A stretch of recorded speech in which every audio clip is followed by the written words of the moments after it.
Guys, আজকে আমি নান রুটি রেসিপি দেখাচ্ছি। আমি 1 কেজি ময়দা নিয়েছি। 1 কেজি ময়দার মধ্যে 4 চামচ ইস্ট দিব। 1 চামচ ইস্ট দিয়ে নেব।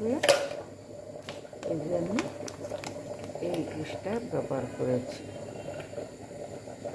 ইস্টটা ভালো আছে, এটা আমি ব্যবহার করি। যে 1 কেজি ময়দার মাঝে আমি 1 চামচ ইস্ট দিয়েছি, পরিমাণ মতন লবণ দিয়েছি, আর হালকা গরম পানি দিয়ে ময়দাটাকে আমি মাখায় নেব। রাত্রেবেলা আমি ময়দাটা মাখায় রেখেছি। 1 কেজি ময়দায় আমার 15টার মতন রুটি হবে, নান রুটি। এই যে আমি সবগুলি রুটি, আটাটা ফুলে আমার পাতিলটা ভরে রয়ে গেছে। এতটুকু করে গুলি নেব।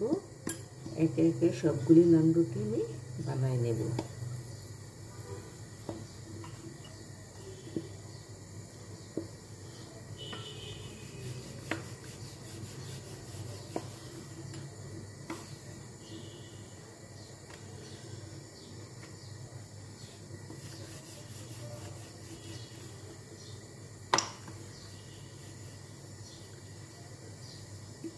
নান রুটি বানানোটা খুব কষ্ট না। অনেকে অনেকভাবে অনেক কিছু করে, প্রেসার কুকারে দেয়, পাতিলে উল্টা করে দেয়, ওগুলি কিছুই লাগে না। এই যে নান রুটিটা বানাইয়া একটা বাটির মাঝে আমি পানি নিয়ে নেব। পানিটার মাঝে একটা ব্রাশ দিয়ে এই যে এইভাবে রুটিটার এক সাইডে পানি লাগাই নেব।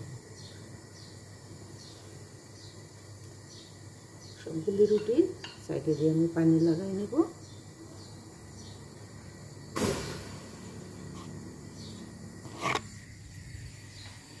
রুটিটা আমি তাওয়ার মাঝে দিয়ে দিলাম।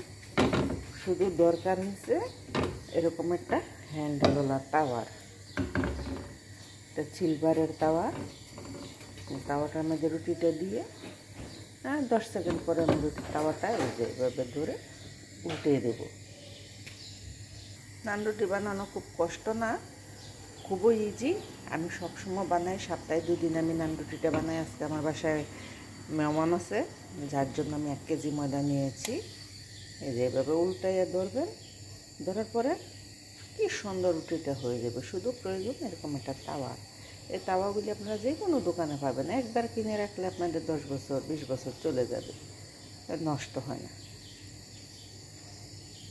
খুব সুন্দর হয়। আমি সবসময় রুটি বানাই। এই যে দেখছেন রুটিটা কীভাবে ফুলে উঠতে।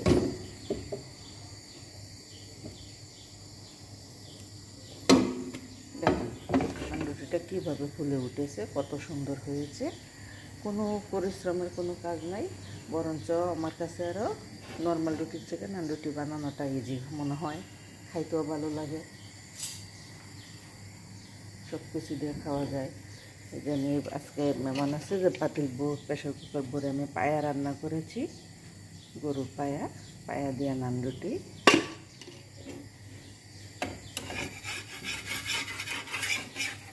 এই যে দেখেন আমার রুটিটা উল্টা সাইড দিয়ে কত সুন্দর হয়েছে।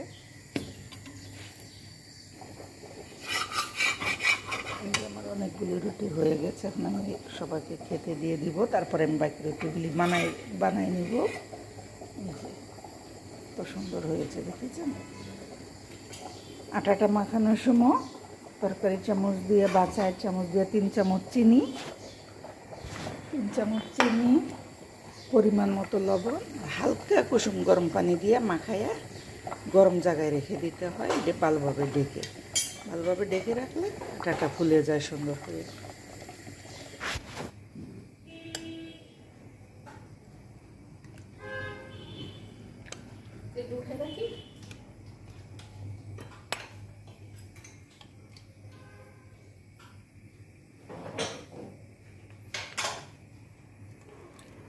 Hadi yapıştırma.